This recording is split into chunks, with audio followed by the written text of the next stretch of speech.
કચ્છના પવિત્ર તપોવન ધામમાં શ્રીજી મહારાજની પ્રસાદીનું સ્થળ કહી શકાય.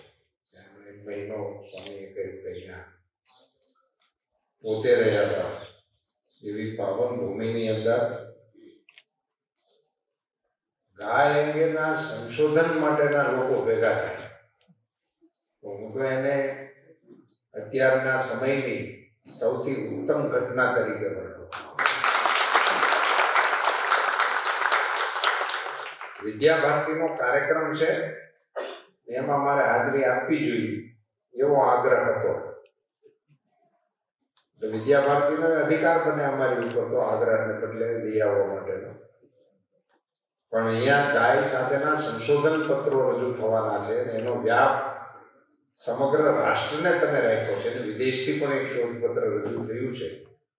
એવું જ્યારે કેશુભાઈ સાહેબે કહ્યું એટલે મને એમ લાગે છે કે હું ન આવ્યો હોત તો એક ખૂબ મોટી ઘટનાનો સાક્ષી બનવાનું સદભાગ્ય ગુમાવ્યું હોત. મંચ પર બિરાજમાન સન્માનનીય શ્રી મહંત પુરાણી સ્વામીજી, સદગુરુ શાસ્ત્રી વિશ્વવલ્લભ સ્વામીજી, શાસ્ત્રી દેવચરણ સ્વામીજી, પુરાણી ભક્તિ સ્વામીજી, અમારા લાડીલા સાંસદ ભાઈ શ્રી વિનોદભાઈ, અમારા અધ્યક્ષ ભાઈ શ્રી દેવજીભાઈ, ધારાસભ્ય ભાઈ અનિરુદ્ધભાઈ, કામધેનુ યુનિવર્સિટીના વાઇસ ચાન્સેલર ભાઈ શ્રી કેલાવાલાજી, વિદ્યા ભારતીના અધ્યક્ષ નીતિનભાઈ પેથાણી સાહેબ, આ આખા કાર્યક્રમમાં મને પ્રત્યક્ષ રીતે સાંકળવા માટેની કામગીરી જેમણે સરળ રીતે બજાવી એવા આદરણીય કેશુભાઈ મોરસાણીયાજી, મંચ પર બિરાજમાન અન્ય સૌ મહાનુભાવો, અન્ય કુલપતિશ્રીઓ, અમારા જામનગરથી પધાર્યા છે, ખાસ જેને સાંભળવાના છો તમે બધા, આપ સૌ ભાઈઓ અને બહેનો, આ કાર્યક્રમમાં મારે તો એવું થઈ ગયું છે કે મારે કારણે ઘણી બધી ગડબડ થઈ. વાસ્તવમાં આ બધા લોકોને બોલવાનું ન થયું મારે કારણે, આ એકલા જ ભાષણો બધા કરે. મારે ઉતાવળ છે એમાં એની ઉપર કાતર કરી.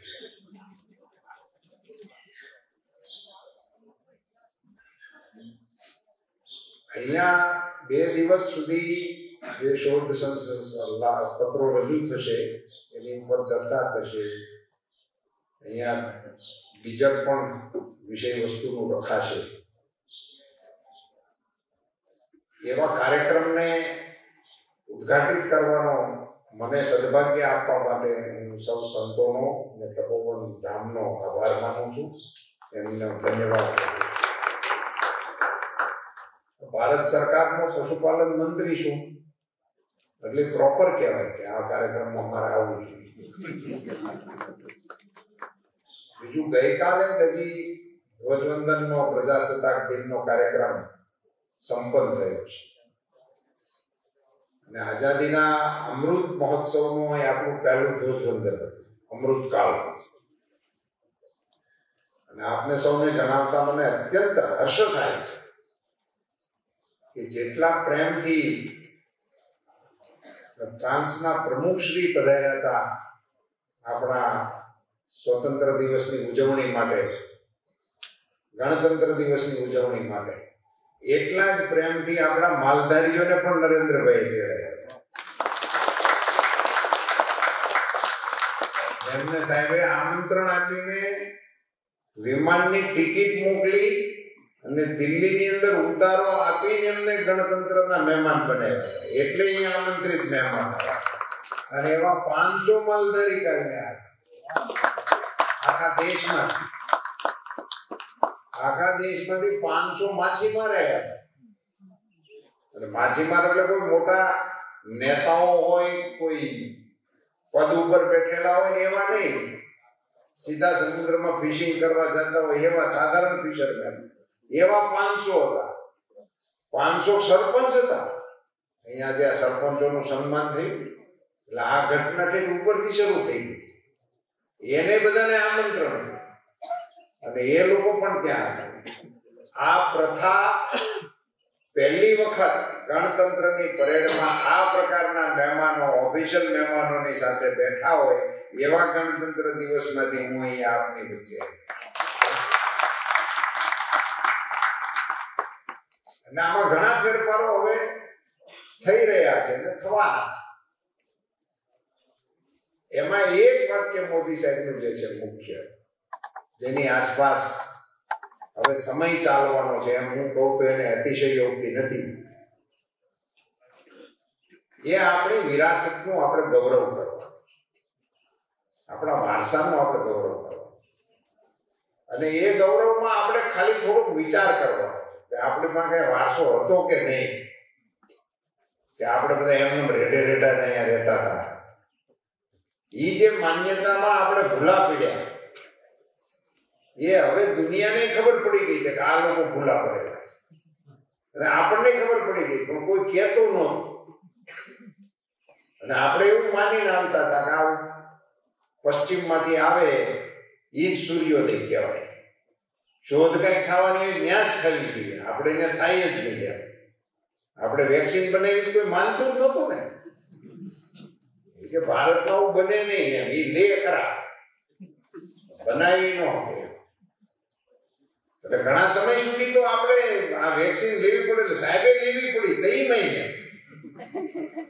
નહીં તો માનતા જ નહોતા કે આ કઈ લેવા જેવું નહીં હોય. એમ એવી જે પરંપરાઓ હતી મોદી સાહેબના નેતૃત્વમાં તૂટી રહી છે, તૂટી ગઈ છે. અને હવે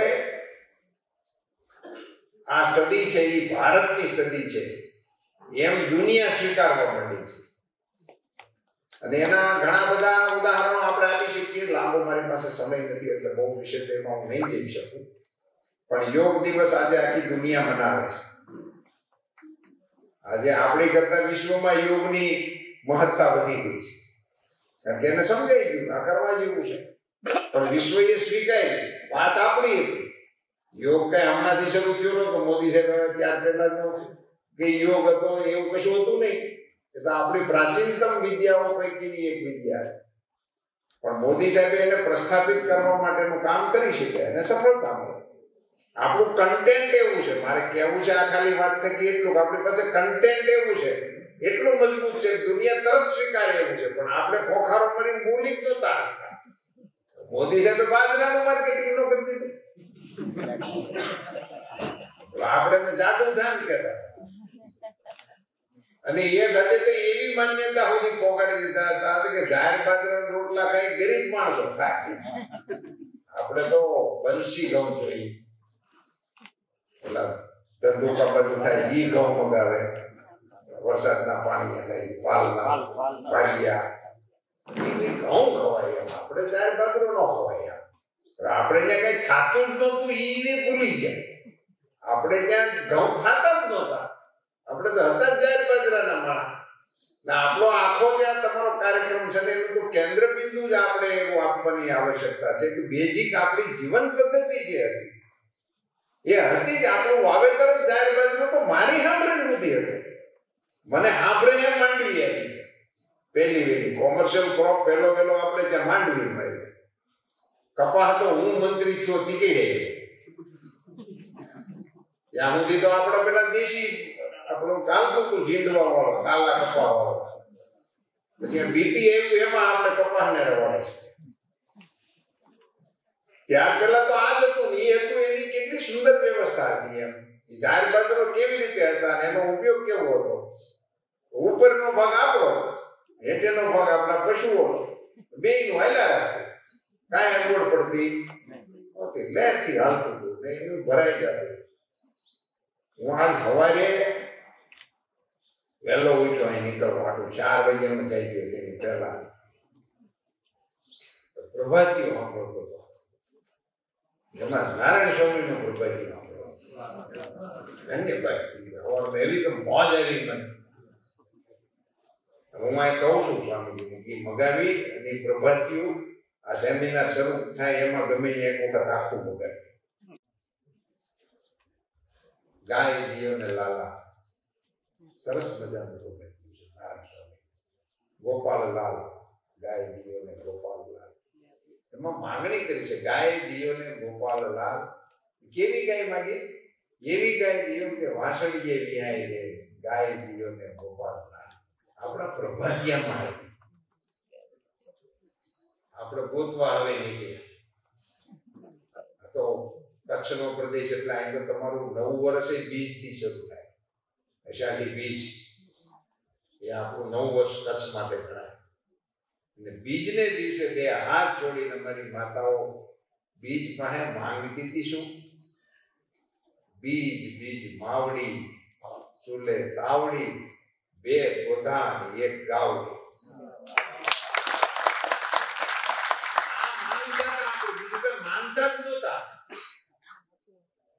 હવે આમાં કઈ જગ્યાએ આપણે નવો આધાર ગોતવા જવાની જરૂર છે? આમાં કોના સર્ટિફિકેટની જરૂર છે? તમને કહો. આપણી માંગણી આ હતી, બીજ બીજ માવડી, ચૂલે તાવડી, બે ગોધા એક ગાવડી. અને નારાયણ સ્વામી ગાતા હોય હવારમાં, ગાવડી દ્યો ને ગોપાલલાલ, એક મને ગાવડી દ્યો. અને ગાવડી પછી વિગતવાર માંગી છે કે વાંસળીએ વિવાય વ્યાય એવી ગાવડી દ્યો. અને અમે અત્યારે કામધેનુ યુનિવર્સિટી વાળા એનો પ્રચાર કરે છે કે તમે સેક્સ શોર્ટેડ સિમેન્ટ વાપરો તો વાંસળી ચાલે. પ્રભાતિયું હાશું પડી વાંસળી જ વ્યાય, તમારે પાળની હોય તો વાંસળી જ વ્યાય. એ હકીકત થઈ ગઈ છે, ટેકનોલોજી આવી ગઈ છે. અહીંયા બીએડના અને એ બધા મિત્રો ભેગા છે, એમણે પણ સંશોધન પત્રો રજૂ કર્યા છે. હું બહુ રાજી છું. હું બીએડમાં ભણવા ગયો તો એવું બધું કરેલું મેં, વિષય વસ્તુ 5 લેવા જાય તો થઈ રહે 30 મિનિટ નથી આપણી લેક્ચર. મને તો આવડે બી ભણાવતા એ બધું. એટલે 2-3 જણાની અરે મથી લખીને ગયો 30 મિનિટે થઈ રહે. પછી માહે સાહેબ બેઠા હોય એ હું બે હામ ભણ્યા સાહેબ કે આગળ આપો, રિપીટ કરો, પુનરાવર્તન કરો. મને એવું કઈ આવડે પાછું એકડે જ શરૂ કરું. એમ તમે બધા વિષય વસ્તુઓ ને કન્ટેન્ટ ને લઈને આવ્યા હશો. ગાય જે છે ને સાહેબ એ એક એવી અનમોલ ચીજ છે.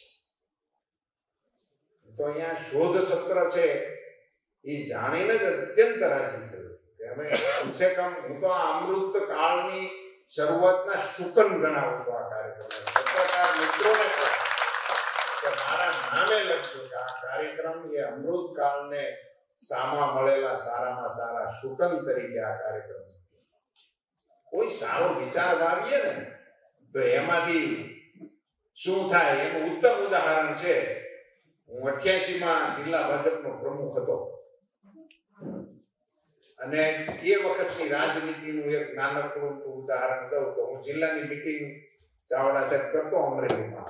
એમાં કોઈ છૂટાયેલું હોય જ નહીં, એકેય જણો છૂટાયેલો ન હોય. અમે બેઠા હોય, સરપંચ કોઈ છૂટાયેલો અમારી ભેગો બેહવાનો હતો. એ રાજનીતિની ઓરિજિનલ સ્થિતિ. મેં મીટિંગ લીધેલી પ્રમુખ તરીકે અને એમાં કોઈ છૂટાયેલું ન હોય. અને એ પ્રમુખ તરીકે આદરણીય અડવાણીજીએ રથયાત્રા કાઢેલી અને હું જિલ્લા ભાજપના પ્રમુખ તરીકે 30 બસ લઈ અને અમરેલીથી સોમનાથ ગયેલો. હવે એમાં છૂટાવાનો તો વિષય જ નહોતો ને. છૂટાવાનો વિષય ન હોય તેમાં સરકાર ને એવું બધું કીધી આવે, એવું તો કઈ દિશાઓ સુધી ક્યાંય દેખાતું નહોતું.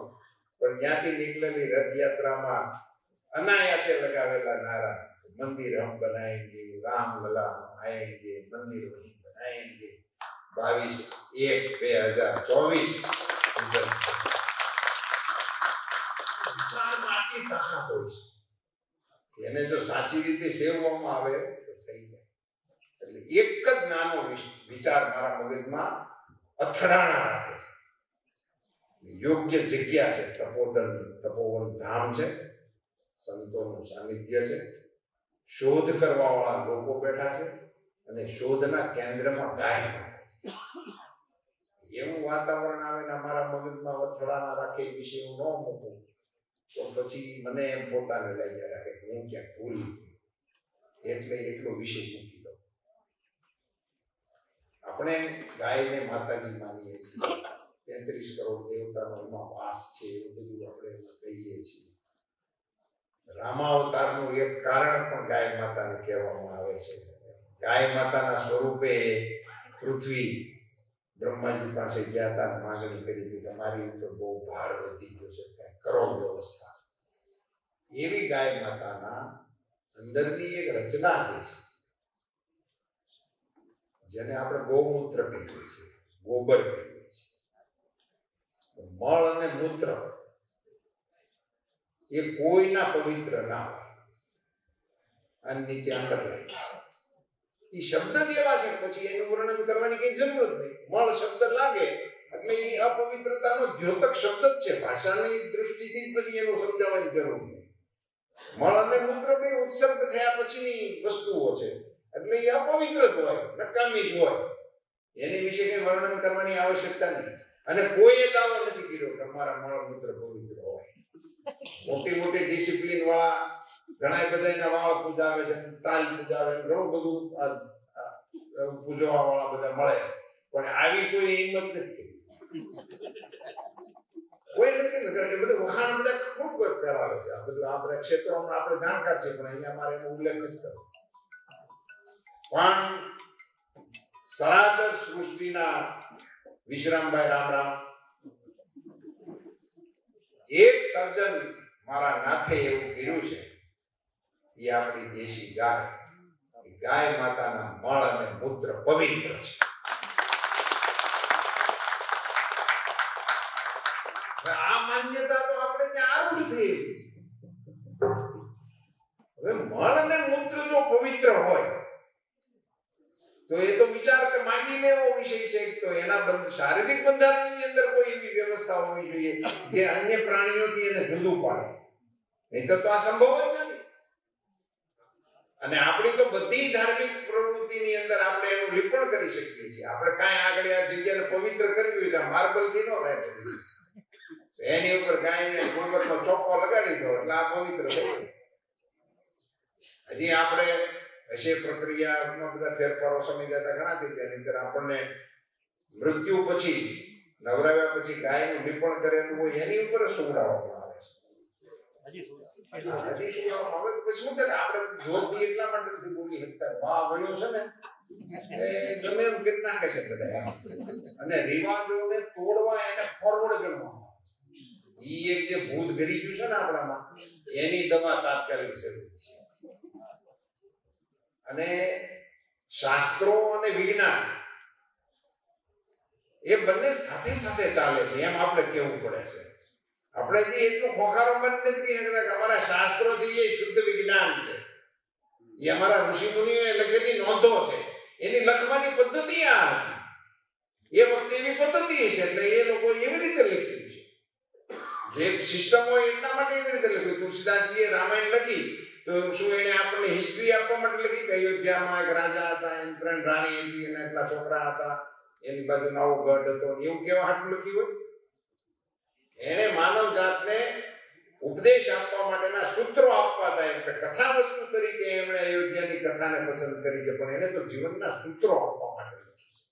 સ્વાંતઃ સુખાય તુલસી રઘુનાથ ગાથા. મસ્તા બધા પ્રયોગો નથી આપણે ત્યાં. તો મારો એક નમ્ર મત છે કે આ પવિત્ર છે તો એના કારણો શું છે એને સંશોધિત કરીને પ્રસ્થાપિત કરવાનું કામ હવેની આપણી વિજ્ઞાનની પેઢીએ આવશ્યક રીતે કરવું જોઈએ. અને દુનિયાને કહેવું જોઈએ કે આ કારણ છે અમારી ગાયની અંદર કે જેને કારણે એનું મળ અને મૂત્ર પવિત્ર છે. આ સંશોધન કરવાનું અને એના ગુણ છે બધા. મેં હમણાં એક સર્વે કરાયો. મેં 1000 ગૌશાળાનો ચાવડા સાહેબ રિપોર્ટ લીધો, પ્રત્યક્ષ બધાના નામ, સરનામા, ટેલિફોન નંબર સાથે. 1000 ગૌશાળાને અમે પૂછ્યું કોરોનાની અંદર તમારે ત્યાં કામ કરતા, ગાયની સેવા કરતા લોકોને કેટલાને થયો અને એમાંથી કેટલાના મૃત્યુ થયા. સાહેબ કહેતા મને એટલો આનંદ થાય છે કે એક પણ ગૌશાળાની અંદર એક પણ જન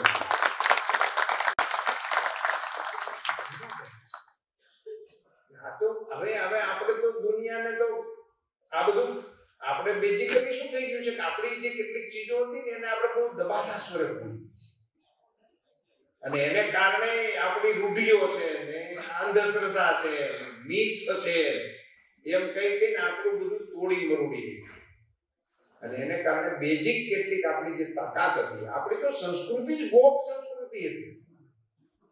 આપણી સંસ્કૃતિ જ ગાય આધારિત ડેવલપ થયેલી સંસ્કૃતિ હતી.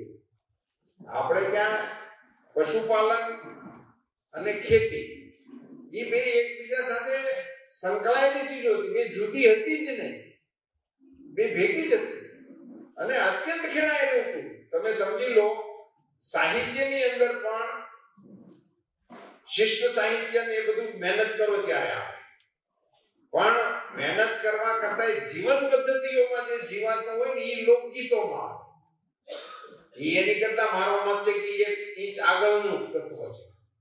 સાહિત્ય તો શું છે, કોઈ કવિ હૃદય હોય ને એના મગજમાં કોઈ દ્રશ્ય દેખાઈ જાય તો પણ એને રચના સ્ફુરી જાય. કોઈ સારું સુંદર દ્રશ્ય જોયું, કોઈ સારી ઘટના ઘટે તો એના મનમાં ઉર્મિઓ આવે ને એને એ અક્ષર દેહ આપી શકે. પણ લોકગીત નો બને. લોકગીત તો વર્ષો સુધી જે જીવનમાં ધબકતું હોય એને કોઈ ભાવમાં ઝીલે અને એ વર્ષો સુધી ઝીલાય અને પછી લોકો ઝીલે ત્યારે એ લોકગીત બને. તો આપણે ત્યાં તો લોકગીતમાં ગાય છે, ગાવલડી ગોરી ગાવલડી મારે ઘેર બીજે ગોરી ગાવલડી, અમે મૈયારા રે ગોગો ગામના મારે મહી વેચવાને જાઓ. બધા આપણા લોકગીતો ગીતો તમે જુઓ તો કોઈ ગીત કે કોઈ આપણી ખવાર, મેં જેમ કહ્યું એમ મેં તો આજે અનાયાસે સાંભળ્યું. બોલો, હું તો એને યોગ ગણું છું. મારે અહીંયા આવવાનું વિશે નારાયણ સ્વામી લહેરમાં આવ્યું છે, તું કચ્છમાં જાવ તો સાંભળતો જા. મને એમને આજે જ સાંભળ્યું. હું તો આ વસ્તુ કાલ્પનિક રીતે નથી કહેતો, આજે સાંભળ્યું. હું આગ્રહ કરું છું કે ગાયવટલી આપો ગોપાલલાલ નારાયણ સ્વામીનું છે, સુંદર મજાનું પ્રભાત છે, વગડાવ્યું બધાને સાંભળવાનું. એમાં આવે છે કે ગાય વાળી વાસળીએ ન્યાય એવી. તો ગાય આધારિત ખેતી આપણા પ્રધાનમંત્રીશ્રીએ જે કેટલાક ઇનિશિયેટિવ લીધા, જેમ મેં આજે કહ્યું એમ કે ભાઈ આપણા આ માલધારીને, આપણા માછીમારને કે આપણા આવા સામાન્ય સરપંચોને એમને પ્રજાસત્તાક દિનની પરેડમાં મહેમાન બનાવીને બોલાવવા, એ નવો એક ઇનિશિયેટિવ છે. નરેન્દ્રભાઈને જ આવું પૂજે અને આવું અમલમાં મૂકવાનું કરવાની હિંમત આ બીજા કોઈની કીડ થાય નહીં. એવા ઘણા ઇનિશિયેટિવ લીધા 10 વર્ષમાં પ્રધાનમંત્રી શ્રી તરીકે. ચંદ્રની સફળતા સુધીની વાતો જોડી શકાય, પણ એમાંનો સૌથી અગત્યના જે નિર્ણયો એમણે લીધા છે એ પૈકીનો એક નિર્ણય આ છે કે એમણે આપણા દેશી ગૌવંશને એનું શિક્ષણ કરવું, એનું સંવર્ધન કરવું, એનું અપગ્રેડેશન કરવું, એ નિર્ણય પણ કર્યો છે. એક નિર્ણય એમણે પ્રાકૃતિક ખેતી માટેનો. સાહેબ હવે તેમના પ્રવચનોમાં ખુલ્લેઆમ બોલે છે કે હવે માતાજીને કેટલું ઝેર દેવું છે. ધરતી માતા આવે ત્રાહિમામ પોકારે છે, હવે તમે મને કેટલું પીરસશો. અત્યાર સુધી મેં ખમી ખાધું, હવે મારી ખમવાની ક્ષમતા પૂરી થવા આવી છે અને રિપોર્ટો પણ આવવા માંડ્યા છે. આપણા સ્વામી કોઈમ્બતુર વાળા જગ્ગી સ્વામી જગતગુરુ, એમણે આખી દુનિયાનો પ્રવાસ કર્યો મોટરસાઇકલ અને એમના પ્રવાસનું ટાઇટલ હતું સેવ ધ સોઇલ. અને તમે બધા રિપોર્ટ જાણ્યા છે, વાંચ્યા છે, એમને ખ્યાલ છે કે આખી દુનિયાનો પ્રવાસ કરીને પછી દિલ્હી આવ્યા હતા. અહીંયા જામનગર ઉતર્યા હતા અને પછી જામનગરથી દિલ્હી પધાર્યા. ત્યાં એમના પ્રવચન સાંભળવા માટે હું ગયો હતો. તો એમણે કહ્યું કે વિશ્વના તમામ દેશોએ આ વાત સ્વીકારી કે સેવ ધ સોઇલ એ હવે આપણે કરવું પડશે, પણ કોઈએ સોલ્યુશન ન આપ્યું. વિકસિત દેશોમાં થયું એમનો પ્રભાવ, પણ કોઈએ એવું ના કીધું કે આમ કરો એટલે સોઇલ બચી જશે. એવું કોઈની પણ સોલ્યુશન નથી. એ સોલ્યુશન જો ક્યાંય હોય તો એકમાત્ર આપણા દેશી ગાય માતાના પોદળામાં છે, બીજે ક્યાંય નથી. બીજી ક્યાંય નથી. અને આ પાછું આપણે ત્યાં એસ્ટાબ્લિશ હતું. આપણે ત્યાં તો આ જ સિસ્ટમ હતી. આપણે માલધારીઓને ખેડૂતો આમંત્રણ આપીને પોતાના ખેતરમાં બેહાડતા અને રોટલા ખવડાવતા અને 2 દી ખેતરમાં રાત રોકાય, ખેતર આખું ખતરાઈ જતું. આ સિસ્ટમ હતી. અને આપણા બધા જૂના માણસોને ખ્યાલ છે કે જે ખેતી સાથે સંકળાયેલા છે, ગાયનો પોદળો તમે ખેતરમાં એમને મૂકી આવો અને એની આજુબાજુ જેને પ્રયોગ કરવો હોય એને પણ છૂટ છે કે આજુબાજુ 10 બાય 10 નો ખાડો કરવો, 10 ફૂટ ઊંડો, 10 બાય 10 પહોળો, અને આખો ખાડો કરો, એમાં એકેય અળસિયું જો નીકળે તો બીજી જગ્યાએ જાવ. એક પણ અળસિયું ન નીકળે 10 બાય 10 ના ખાડામાં, ઈ જમીનમાં તમારે ગાયનો પોદળો મૂકીને આવી જવું બાજુ, એ ખાડાના કાંઠે જ મૂકી દેવું. 24 કલાકમાં પાતાળમાંથી અળસિયું એ પોદળામાં પગી જાય. આ ટેકનિક સૃષ્ટિના રચના કરનારાએ બનાવેલી છે, આપણી બનાવેલી નથી. અને ઈ જમીનને ફર્ટાઇલ કરવાની સિસ્ટમ હતી. અને એ અસલ સિસ્ટમ જ એ હતી. તો પ્રાકૃતિક ખેતી તરફ જવું હોય તો પણ ગાય અનિવાર્ય છે. અને એ જર્સી ગાય પોદળાથી નથી થતું. યાર જોરથી બોલવું. આને માટે આપણી દેશી ગાય જ જોઈએ, ઇન્ડિજિનસ કાવ. એની સિવાયમાં આ બધા ગુણધર્મો નથી. પેલું મળ અને મૂત્ર પવિત્ર છે એમાં એ નથી આવતું. ઈશાળાનું લેવા જેવું નથી. દૂધ 10 લીટર વધારે આપે પણ ઈશાળામૃતમાં ના આવે, પંચગવ્યમાં એને સ્થાન ન મળે. એ બધી ફેક્ટ વસ્તુઓ છે અને સંશોધનનો વિષય છે કે કેમ નથી ને આ કેમ છે, એને આપણે એસ્ટાબ્લિશ કરવું પડે. મેં તો વિભાગને કહ્યું છે કરશે. આ પ્રાકૃતિક ખેતી એ પણ શેને માટે? તો એ પણ એટલા માટે આવશ્યક છે કે આપણી લાઈફસ્ટાઈલમાં અત્યારે જે સમસ્યાઓનો આપણે સામનો કરી રહ્યા છીએ. જો હમણાં અમારે જાહેર જીવનને કારણે ખોટકાન કામે ઓળખતા હોય, ન ઓળખતા હોય, વધારાનું હોય, કોઈ કે આમાં આવું અહીં થયું છે એટલે આપણે જવું પડે, એટલે અમારે વધારે જવું.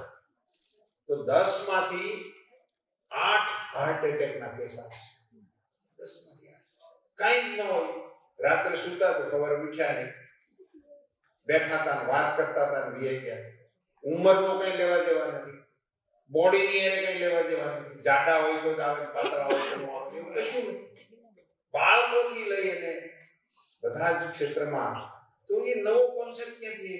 કેન્સર કેવી રીતે થાય છે, શું કામ થાય છે, અસંખ્ય રોગો. આપણે તો વિજ્ઞાને બહુ વિકાસ કર્યો અને અદ્ભુત દવાઓ કરી છે. જે બદલ્યું એ બધું બદલી નાખે છે. એટલે મને દવાખાનાને હું તો મિસ્ત્રીની કોઈન જેવા ગણું છું. ગમે પાના પકડ મારી, જે બદલ્યું એ બદલી નાખે. પણ તેમ છતાંય રોગનો ઉપદ્રવ પણ વધતો જાય છે ને રોગ એવા આવતા જાય છે આપણને સમજણ જ ન પડે. કોરોના આવ્યો હજી વીજું તો સમજણું નથી કે શું છે, કઈ જાતનું છે એ સમજાતું નથી કોઈ. હું પોઝિટિવ થઈ ગયો બોલ અઠવાડિયા પહેલા. હું તો કઈ મને કઈ હતું નહીં. હું તો અમારી ઓલી રૂટીન ચેકઅપમાં ગયો તો એમાં મેં મનસુખભાઈને ફોન કર્યો. મેં કીધું મારા મુકમ કે એમાં એવું કઈ ન હોય તો ગમે એમાં બીજા ડોક્ટરોને મોકલીને ચેક કરે. મને એને સલાહ આપી છે ભાઈ તું જાણ સાચી રાખજે જાતો. હું 5 થી કરી નાખ્યો. થોડી પાછો નેગેટિવ થઈ ગયો. પણ મને કઈ ખબર ન પડી કે એમાં ચેન્જ શું હોય. એ ઠાકોરજીની કૃપા. પણ આ બધું છે શું? તો એના બેઝની અંદર આપણી લાઈફસ્ટાઈલ છે, આપણો ખોરાક છે. આપણે ત્યાં તો કહેવત હતી અન્ન એવું મન, આહાર એવો ઓડકાર. આ બધી કહેવતો એટલા માટે જ આપણા આપણને કઈ કહેતા ઠીક ખાઈ ગયો. જે તે ઠેકાણે ન ખાવું, જે તેની હારે ન ખાવું, એવા બધા રિસ્ટ્રિક્શનો હતા. એને આપણે અંધશ્રદ્ધામાં કેટલાક ધાર્મિક પેલામાં એમ જોડીને એના કજોડા કરીને ગયા, એ અલગ વિષય છે. એકાદશીના ઉપવાસનું કેટલું માધ્યમ તમારા પાસે? કહો. હવે એ તો હેલ્થ વાળા આપણને રોજ આપે છે ને. હવે તો 10,000 રૂપિયા આપણી પાસે લે પછી આપણને ભૂખ્યા રહેવાની ટિપ્સ આપે. 10,000 ની ફી ભરી અને પછી કાંઈ એના એ વખાણ કરે. ડાયટિશિયન એટલે ડાયટિશિયન 2.30 કિલો ઘટ્યું મારે આપણને ફી 10,000 દીધી. એમને તો 11 મેડિકલ માટે એમને મફતમાં થઈ જાય તો ઈ નો પર કરે. પણ એ આ ડાયટિશિયન પકડાવે એટલે ખાલી મગ ખાલી એક અમારા ગાંધીનગરની બાજુમાં ઓલું થયું છે ઓલા વોટર વર્ક્સની સામે મહેસાણા બાજુ આ પ્રાકૃતિક દવાઓનું એવું કરી ત્યાં મારા ઓળખીતા ઘણા ત્યાં જાય ને મેં એને પૂછ્યું. મને હું ગયો તો ખબર કાઢવા જેવું મોકલી મને ગમ્યું એમ. પણ ગેમાં ગઈને મેં પૂછ્યું તો ખબર પડી ગઈ મને તો એ સિમ્પલ છે ઓળી ગયું રોજના 50,000 અને રસોડું છે ત્યાં જ બોર્ડ માર્યું છે ત્યાં કોઈ દવા આપતા નથી. રસોડામાં બોર્ડ માર્યું છે તમારું ખોરાક એ જ તમારી દવા છે. એટલે ત્યાં એ બધું ખોરાકમાં તમને જે આપી ખાધા એ ત્યાં હવામાં પાંદડા આપે ખાલી મોઢું પગાડીને બધા ખાતા ખાલી પાંદડા ખાય. કલાક કીડે કાવા જેવું આપે ભાવે એવું તો કઈ આપે જ નહીં. પહેલી વાત તો એ એટલે મોટામાં મોટા જે કાંટામણીમાં જ મોળા પડી જાય છે અને પછી 7-8 દી ખાય ને ગમે એવો માણસ લંબાઈ જાય ને છોડવા લંબાઈ છે. વિરોધી નથી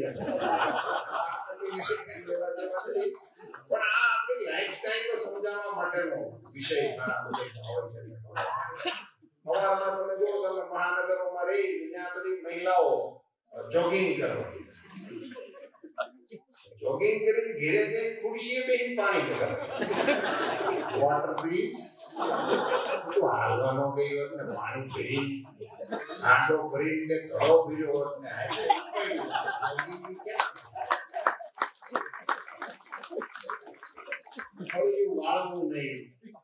વાળવું નહીં ચોળવું નહીં કશું કરવું નહીં નકરું જ ખાતા માંદા જ પડવાનું થાય બીજું કઈ થાય. હવે આ બધી સિસ્ટમો એની અંદરની જે વિવિધતાઓ આવી છે એમાં ગાય જો બેઝ બને તો તમારા આરોગ્યની ચાવી તમારી પાસે. અહીંયાથી કોઈ બોલતું પરોક્ષ રીતે ગાયને કેવી રીતે સેવી શકાય તો ગાય ને તો પરોક્ષ રીતે અત્યંત રીતે સેવી શકાય. તમે આગ્રહ રાખો કે હું ચા પીશ તો ગાયના દૂધની જ પીશ. તમે પીવી તો છે જ ચા વિના દાલે એવું કઈ છે જ નહીં તો ફરજિયાત છે. હવે ગાયનું દૂધ છે કે નહીં એ કેવી રીતે ખાતરી થાય એની વ્યવસ્થાઓ આપણે અત્યારે પાછું છે આપણને આમાંથી તાત્કાલિક બદનામી આવવાની જે સંભાવનાઓ છે ને એ છે કે ગાયના દૂધના સામે જેની પાસે બકરી એ નથી એ વેચે. બકરી વેચે તો વાંધો નહીં બકરી નો એ કે દેશી ગાયનો આમ ગીર બ્રાન્ડ ગમે ત્યાંથી ગમે વેચા રાખે. આપણા દેશની મોટામાં મોટી તકલીફ હોય તો ગાયનું ઘી ગીર ગાયનું ઘી તો માગો એટલું મળે એટલે ભાઈ આટલી તો ગાયનું તમારે કામમાં નથી.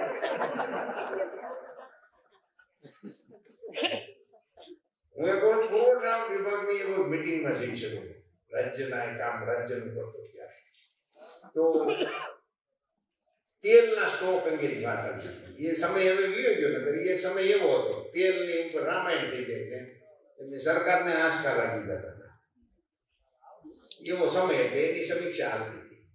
તો તેલના સ્ટોક અંગે એટલા સુંદર આંકડા આપ્યા.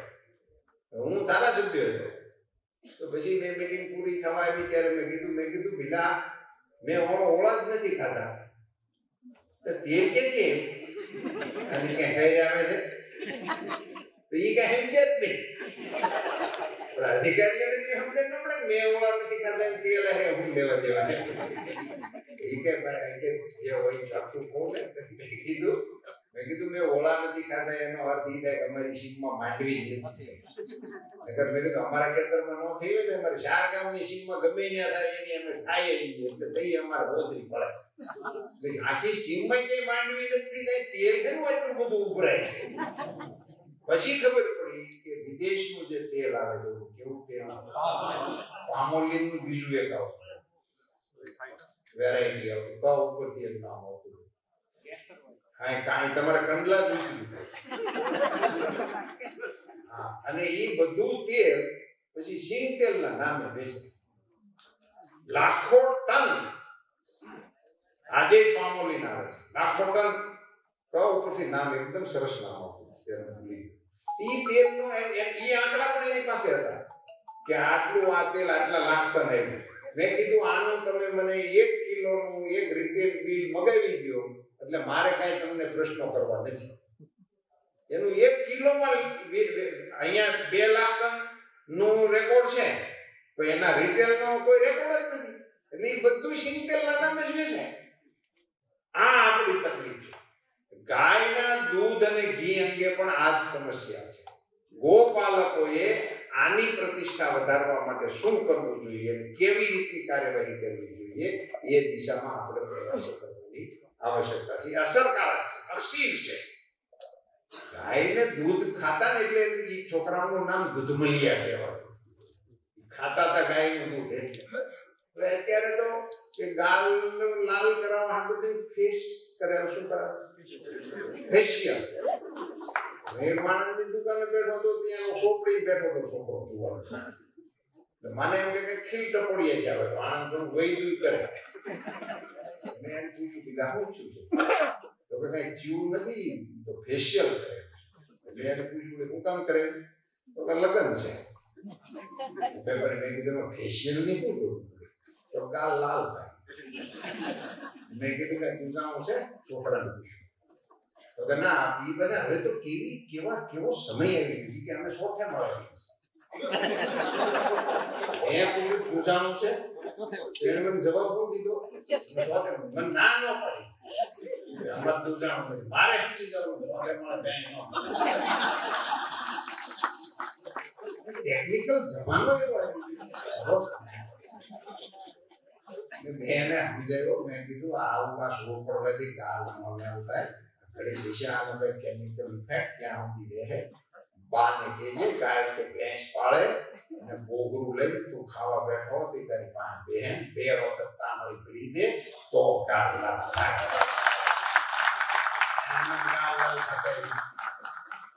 એ સિસ્ટમો માંથી આપણે નીકળી ગયા માતાઓ માંથી દોવું વલોવું એની બેસ્ટમાં બેસ્ટ સ્કિલ ગણાવી અમારી જે માતાને વલોવતા આવડતું હોય અને ન હરખું વલોવા આવડતું હોય તો એનું માખણ છાશમાં વી જાય તેને ફૂગડી કહેતા અને કહેવત છે ચાયમાં માખણ જાય ને ઓ ફૂગડી કહેવાય એની એવી સ્કિલો હતી એ વલોવતા હતા એવી રીતે ઈ ખવડાવતા હતા દૂધાણા વજાણા આપણા શબ્દો હતા સામાજિક પ્રતિષ્ઠા હતી આપણી દીકરીને દૂધાણું ન હોય ને આપણે એને માવતર તરફથી આપતા તો એનું નામ ધામેણી કહેવાતું અને ગામમાં બેઠા હોય નીકળે તો ગામના વડીલો વાત કરતા હતા કે ફલાણા ભાઈની વહુને તેના માવતરે ધામેણી સામાજિક પ્રતિષ્ઠાનું કેન્દ્ર આપણું આ ગોધન ગજધન વાજીધન સબે રતનધન ખાન જબ આવે સંતોષધન સબધન પૂરી સમાન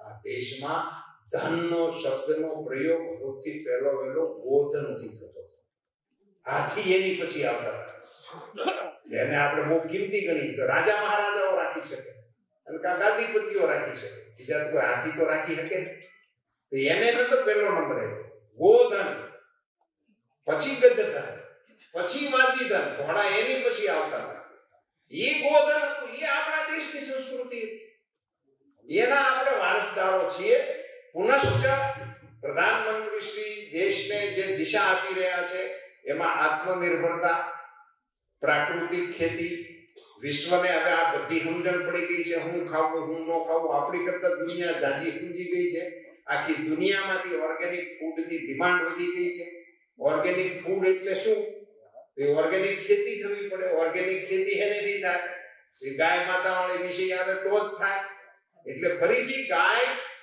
અર્થતંત્રના કેન્દ્ર બિંદુમાં આવી ગઈ છે હવે આપણે એની સાથે જોડાઈ શકીએ છીએ કેમ એનો જ વિષય છે એવું ના માનતા કે ગાય પાછળ છે હું તમને સમાચારના રૂપમાં આપું છું મને 2 દિવસ પહેલા દિલ્હી મારી ઓફિસે એક મોટી કોર્પોરેટ ઓફિસના અધિકારીઓ અને એને 3000 ગામોમાં ગૌશાળા કરવી છે. મને એમ ભય લાગ્યો કે સબસિડી વાળું હોય છે દિલ્હી ઓછા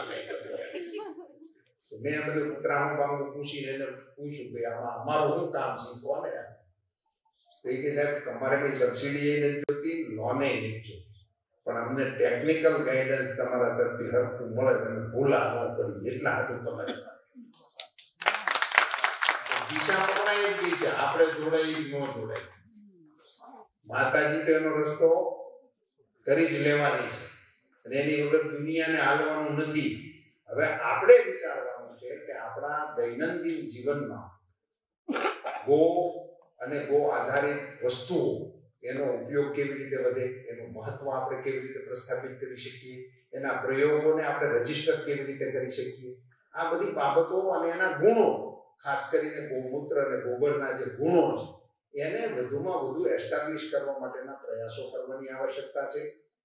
ગોપાલન થકી ગો ખેતી તરફ જ્યારે આપણે વળીશું ત્યારે આપણી ખેતી પણ પાછી સમૃદ્ધ થશે, આપણું ગ્રામીણ અર્થતંત્ર પણ સમૃદ્ધ થશે અને ગાયોમાં આપણે હવે પાળવી ન હોય, ધારો કે ચોથા માળવાળા છે એને માટે આપણે એની ટીકા કરીને બેસી દઈશું તો નહીં ચાલે. એ પણ મારો નંબર છે. હવે આપણે એને એનો ઓલ્ટરનેટ આપવો પડે અને એટલા માટે આપણે કાવ હોસ્ટેલ એક કોન્સેપ્ટ છે પ્રધાનમંત્રી શ્રી, એ પણ ગાયોની હોસ્ટેલો બનાવવી જોઈએ. સર ભુજ છે તો ભુજની બાજુમાં એક સરસ મજાની હોસ્ટેલ બનાવો, ગાય તમારી હોસ્ટેલ અમારી. છોકરાઓ કેમ અહીંયા 400 રાખે સ્વામી, છોકરા તો કોકના છે રાખે છે સ્વામી, તેમ ગાય કોકની રાખે હોસ્ટેલ વાળા. બિલે લેવાનું, એને દૂધ આપવાનું, ઘી આપવાનું અને એના મહેમાન હોય તો લઈ મળવા આવે, હાલો હમણાં ગાય વિયાણી છે મહેમાન લઈ બળી ખાવા આવે. એને બધો અનુભવ થાય, એના પરિવાર સાથે એનું અનુસંધાન રહે. તો જે લોકો આનાથી છૂટા પડી ગયા છે એની ટીકા કરવાને બદલે એને ઓલ્ટરનેટ આપવાની દિશામાં પણ આપણે પ્રયાસ કરવાની આવશ્યકતા છે. એ દિશામાં જો આપણે કામ કરીશું તો હવે લોકોને બધું જોઈએ છે. હવે આ વાત નિશ્ચિત થઈ ગઈ, લોકોને બાજરો ખાવો જ છે, હવે વાવવો નથી. ગાયનું દૂધ પીવું છે, પાળવી નથી. હવે એની ટીકા કરવાને બદલે આપણે એના રસ્તા શોધીએ, જેને રસ છે એ લોકો એના રસ્તા શોધે. ટેકનોલોજીનો જે ઉપયોગ વધ્યો છે એનો આપણે પ્રયોગ કરીએ. આપણે પણ થોડીક આપણી વિચારવાની પદ્ધતિમાં આપણે પૂજા કર્યા રાખીએ. આપણે લગ્ન હોય તો છોકરાને મોકલી છે ત્યાં તો ગાયનું તગડી નાખી લઈ આવે, સુકન કરાવે, જાન કાઢવી હોય ને તો બે ચાર છોકરાને મોકલે. લાકડીઓ મારતા ગાયોને ડેલી કોઈ કાઢે. ગામને પાદરથી લાકડીઓ મારતા ડેલીની સામે લાવે, ઈ ગાય સામે મળે એનીથી સુકર ન થાય. તો ઘરને હાથે ઘુઘરીયું ખવડાવી હોય, તળ હાથે સખાડ્યો હોય અને એને ગામ ઘરના શરણાઈના સુર સાંભળીને એના કાન રણકે અને ઈ ખીલો તોડાવી ખાની આવે ને તો સુકર. હું અંધશ્રદ્ધામાં નથી માનતો, હું કોઈ પરચા વગેરેમાં મારું મન જરાય બાંધતું નથી. પણ મને એક સાધુએ કીધું છે કે વિધિના લખિયા લેખ લલાટે, ઠોકર ખાય ખાય ખાય. રામને વનમાં જવાનું લખાઈ ગયું હતું તો એ રામ હતા તો એમાં ફેરફાર કરી ગયા નહોતા. તો આપણું શું કશું, પણ એણે એવું કીધું છે કે તમારી હથેળીની હસ્તરેખાઓ જો ગાયની જીભ ચાટે તો એમાં પડેલા કુચક્રોને મિટાવવાની શક્તિ ગાયની જીભ. આજે અમેરિકાની અંદર 10 રૂપિયા 10 મિનિટ ગાયને હગ કરવાની ફી છે. કાવ હગ 10 મિનિટના $10 લે છે. કાવ હગ કરવા એને સમજણ પડી ગઈ કે આ હગ કરવાનું ઠેકાણું છે. આપણે તો પૂછતા આવ્યા છે, પણ આપણે જે ઠરાવો કર્યા છે કે અમારી છોકરીઓ ગાય દોહે નહીં, અમારી છોકરીઓ વાહિદા કરશે નહીં, એમાં પાછા વળવાની જરૂર છે.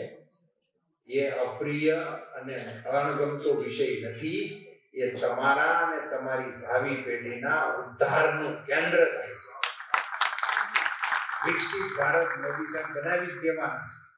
વિકસિત ભારત બની જ જશે, પણ એ વિકસિત ભારતને સાચવી શકે એવા દૂધમલિયા જવાનો પણ તમારે જોઈશે અને ગાય પાળતા હશો તો જ થવાના. મને તો રફ આઈડિયા હતો એને તમને રજૂ કર્યો છે.